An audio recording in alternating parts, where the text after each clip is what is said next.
y'all, it's Katie and welcome back to my channel. Today I'm talking all about Eli's puppy essentials and all the items that I think every dog owner should have. These are just my opinions on some general dog items and also some specific items and brands that I've come to love. I'll also try to find everything that I can online and link it in the description below. So starting off with the basics, leashes, collars, harnesses. When he was a baby little puppy, we went and got a dog tag for him and a collar, and those ended up being way too big for him. He was really so teeny tiny. So we ended up getting this leash collar thing, or I think it's a slip leash or something like that. It's adjustable because they'll grow so fast. This worked for probably at least like the first month and a half until we actually started using his collar. I don't have his collar on me because he's wearing it right now. Just got like one of those extra small, really thin collars at the pet store. I originally got him a thicker collar, but it just seemed really heavy and I didn't want it to weigh down on his neck. So you can either get like a cat collar or like a small one. That's really just to hold like his tag with our phone number on it and then also his rabies tag. Originally, we were using this leash, a random little cute little bone leash that we got at the pet store, which it worked out fine at the beginning. Everyone in Austin has these really cute rope leashes, so I was on the hunt for like this really perfect cute little rope leash. The ones at the local stores, I was just super picky with the finishes on them. And so actually, I was on TikTok and I saw this girl had like the perfect leash on her little golden retriever puppy, and I just commented and asked like where she got her leash. So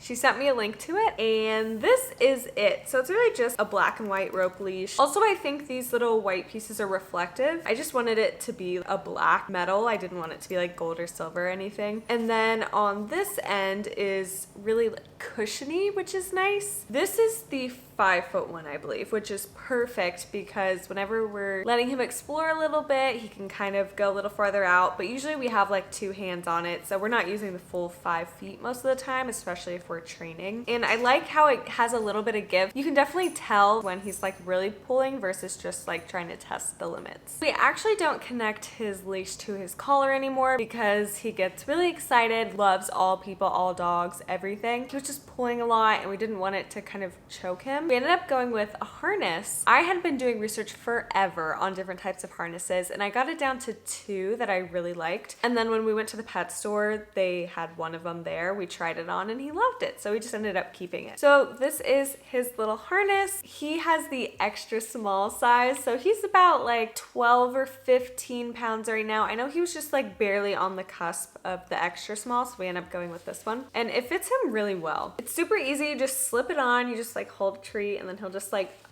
poke his little head through, and then you just clip on the back and then the little leash clips right here. This has definitely been nice when going on walks. I feel like it's easier to kind of control where he's at, and he has the weight distributed throughout a little bit more, which is really nice. There was another one that I was also looking at, and I think my brother actually ended up getting the harness for his puppy. Kind of went like across the chest and then clips in the front, and that helps with pulling. If I wanted something a little more minimal, I'd probably go with that one, but for right now, this one's working pretty well. The next thing that I wanted to talk about are poop bags and poop bag holder, which I cannot stress enough. I actually really love these. I had originally done a lot of research on different poop bags.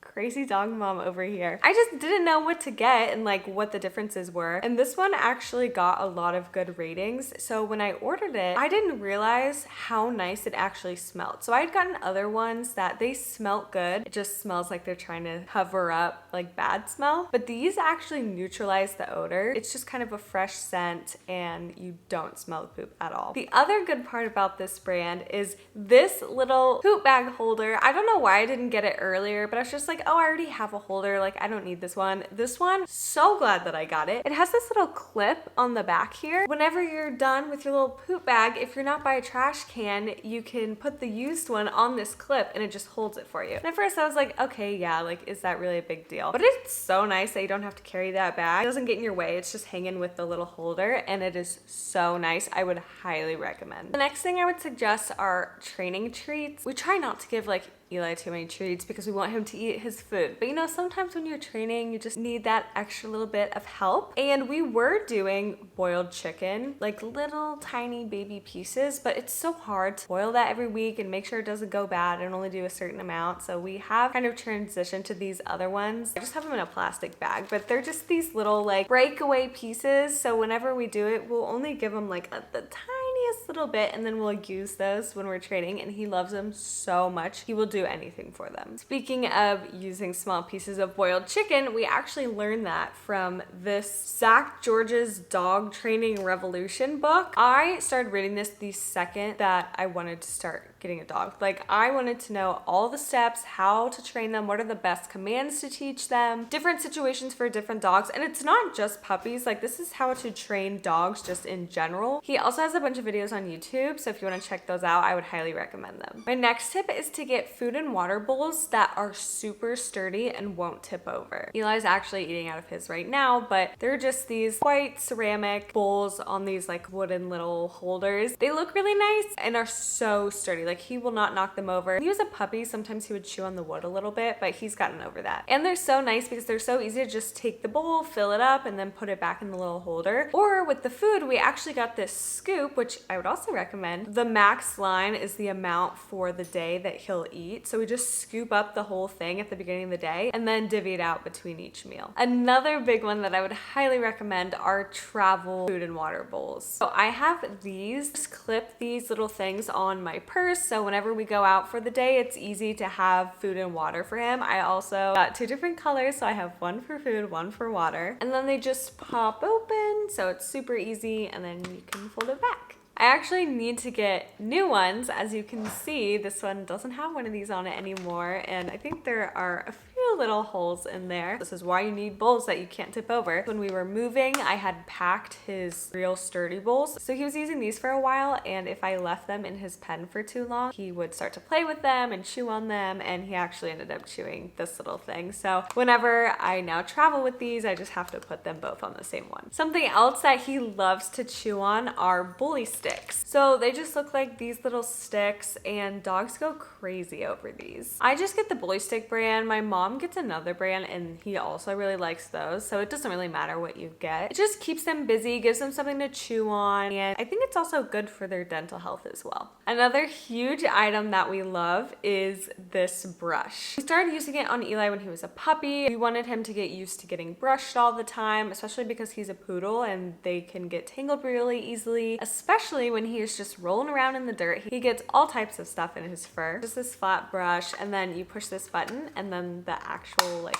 bristles come out. So you brush, brush, brush, and then you just press the button, and then all the hair stays out here. I feel like human brushes should do that because it takes so long to get all of my hair out of my brush. Another thing that I would highly recommend is a crate. Think of this as like your dog's bedroom. So if you need to go to work, run a quick errand, go out for some period of time, you know that they're in their crate safe instead of roaming around and getting into some trouble. We also have Eli sleep in his crate, so it's nice that we'll put him down for bedtime, and then we'll have that remaining hour or so after we put him down to get any other last minute items done before we go to bed. I know I talked about this in a previous video, but some stuff that we put in his crate are his blanket and his snuggle puppy, both of which I would highly recommend. For the blanket, it can just be any small lightweight blanket. It's just something for him to know that that's a comfort piece, something that's his, and he'll use it when he wants to sleep or feels uncomfy in a new situation. Eli. I was just about to say he always sleeps on his blanket and has never used a bed, which is funny because right now he is literally pawing at the bed that we got him. He just flips over and chews all the stuffing, and right now is just like scratching at it. Let me go get him. Oh, hi honey. Hey E, how are you? Oh, he's grown into such an adult. I just watched the video of when we got him and he was so tiny. Oh, why does he keep doing this? Say hi. Oh, thank you. Oh. Ah, okay, I'll put you back. Back to what I was saying. Yeah, so he doesn't use his bed. He just plays around with it. He loves sleeping on a blanket, and then wherever we go, if we just bring it with him, he'll know that it's okay to sleep there. Something else that he loves to cuddle with is his snuggle puppy. We've had that since we brought him home. We originally had the heartbeat going and the heat packs, but the heat packs only lasted a couple nights and we didn't want to keep buying more, so we just turn on the little heartbeat each night. You just click the button and it does it for 8 hours. And as soon as he goes in his crate, he just goes and cuddles with his little snuggle pup, so he loves that. Another item that I would highly recommend if you have the space is a playpen. Since Josh and I work from home during the day, we don't want to just keep him in his crate when we're literally right next to him. So we'll just put him in his little playpen. That way he has enough space to run around and he won't get bored, but he's still in a safe, controlled, enclosed environment. If y'all remember from one of my previous videos, I showed that we got a metal frame playpen, which was so nice because you can move it around and configure it to your space. But we actually ended up switching over to an acrylic pen, which is a little more solid and structured. It does take up a lot more room and it's just like a square, so we can't really move it around to what we need. But it's a little shorter than the wire one. So the wire one, we'd have to step over like really tall, and sometimes it would actually get caught on our clothes. So even the pants I'm wearing right now still have some snags from that one. The acrylic one's really nice because it's a little shorter and we can get in and out of it easily. Also, Eli can get in and out of it easily because it has a little door in the front. Another one that's not necessary but has been a lifesaver for me personally is a dog car seat. Now,